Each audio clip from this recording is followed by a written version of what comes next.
This North Texas team is head and shoulders above everybody else on the table. What are they doing that's been so good for them, and what did you see tonight that kind of made you think that they're the real deal? They are the best team in the league by a long way. They move the ball extremely well. They interact with each other real well. They have a good sense of what's coming next. They work really hard.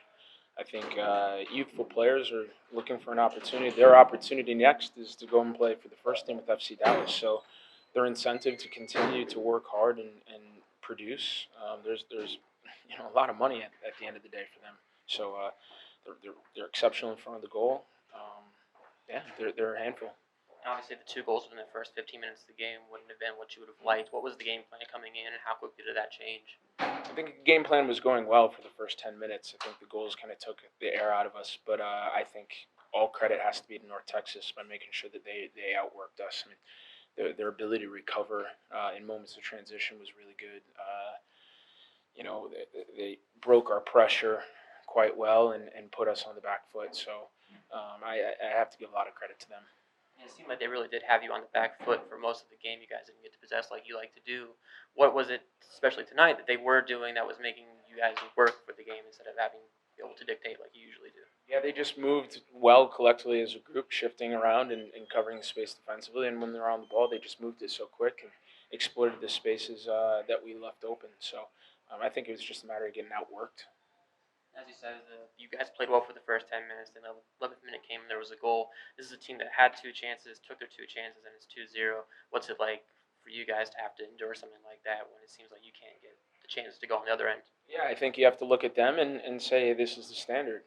Teams that get one or two chances and take them, that's why they're at the top of the table and we're at the bottom.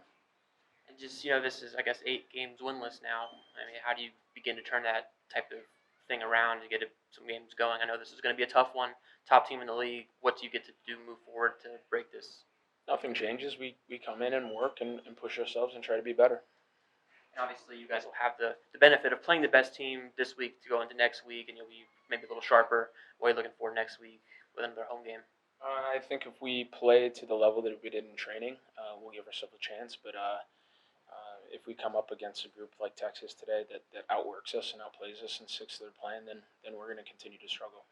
Obviously, putting in Key White in the 30th, whatever minute, was an attacking move. What did you see that you thought you might want to roll the dice with a little more attacking players? Yeah, I felt like there was a lot of space left in behind their back line that I knew Key would be capable of exploiting. I think Texas just did such a good job of putting us under pressure in the back line. We found it difficult to find him, and I think they coped quite well with passing along between the center backs. I mean, they dealt with the threat of Key well, but they also put us under so much pressure, and we moved the ball so slowly that it was going to be difficult to try to exploit the pace that Key has. Especially when you made that move in the first third of the game, the intent is clear. You're going for more offense. Is that something you're going to maybe try to do next week, or is it just a one-time thing with the game how it was going today? Don't know. That's how the game was going. I felt bad for Greg because I don't think he was playing particularly poorly, but it's a decision that I had to make, and we took a gamble and it didn't pay off.